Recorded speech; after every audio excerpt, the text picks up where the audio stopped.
The scars of battle are fresh and deep in Azerbaijan. The town of Horodets was decimated 3 years ago in a border war with neighbouring Armenia that's never been resolved. A handful of people with nothing left to lose stay on amongst the ruins. Hafizar Olrajula's son was killed here. She hopes Azerbaijan will one day reap revenge. Through the wreckage of Horodets, the mountains of Iran are clearly visible. This too is a disputed border. This country is a tinderbox, but it has something which the West badly wants. This is why politicians, businessmen and diplomats are so desperate to befriend Azerbaijan. There's so much gas and oil here, it's literally bursting from the ground. These flames, fed by gas that seeps through the hillside, have been burning for centuries. This is a wealthy but highly combustible region.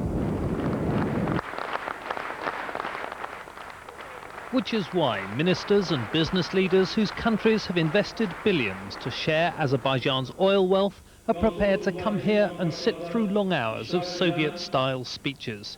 Britain's foreign minister brought with him letters of goodwill from the Prime Minister and from the Queen.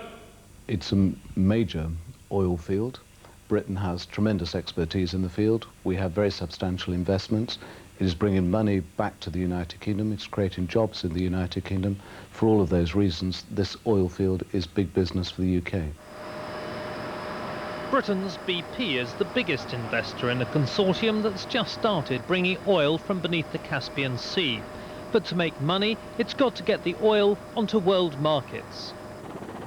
New pipelines from this terminal in the desert will have to be run through Chechnya, Armenia or even Iran, each a potential flashpoint. So could it all go up in flames? I don't believe that that's the case. I believe that we have a stability in the system and we have a stability in the environment in which we're operating, which I believe holds a good prospect of successful exploration, production into the future and making this a very prosperous area indeed. Freed from Soviet rule, Azerbaijan can for the first time reap the benefits of its oil wealth. But everything depends upon regional stability. The West, especially Britain, has made a multi-billion-pound wager that peace can be achieved in one of the world's most volatile regions and that prosperity will follow. Peter Morgan, BBC News in Baku.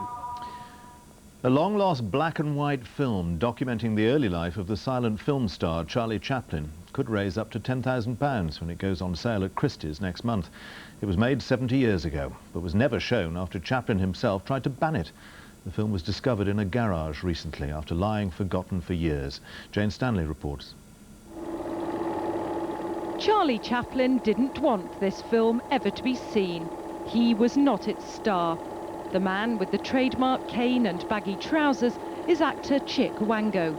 He revisits Chaplin's old haunts in the 1928 documentary, which shows the early life of silent movies' biggest star. Now it will be shown. This one, we understand, was actually prevented from being released by Chaplin himself. There's a bit of a mystery behind it. And there's various speculations as to why Chaplin would prevent this film being shown. East Street Market in the poor South London neighbourhood where Charlie Chaplin was born. His music hall performer parents separated when he was a baby. He spent long periods in children's homes and the workhouse. East Street may have been the inspiration for his film, Easy Street. There's nothing to show that Charlie Chaplin was ever here. If the film world legend is to be believed, then maybe he wanted it that way. Up till now, it's been thought that he was embarrassed by his poverty-stricken roots. But local people who remember a visit Chaplin made to East Street as an old man say he was immensely proud of his humble origins. Yeah, he was walking through East Street, probably just after he wrote his book. He was walking through and my father recognised him. He just read his book.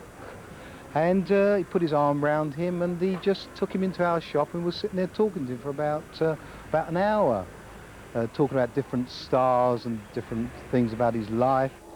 In 1921, the cinema newsreel showed a triumphant Chaplin returning to London. By then, he was one of Hollywood's greats. The most significant clue to why he apparently banned the film about him comes from the writer who studied Chaplin since he was a child. Charlie, above all, hated imitators, and he'd suffered a lot from them because people had stolen the costumes, stolen the gags, and lots and lots of people had made films, and he got very angry, and he brought a pretty heavy lawsuit against a group of these people and won it. Chaplin was unique. The historians hope the film may provide an insight into why. Jane Standley, BBC News. Tonight's main news again.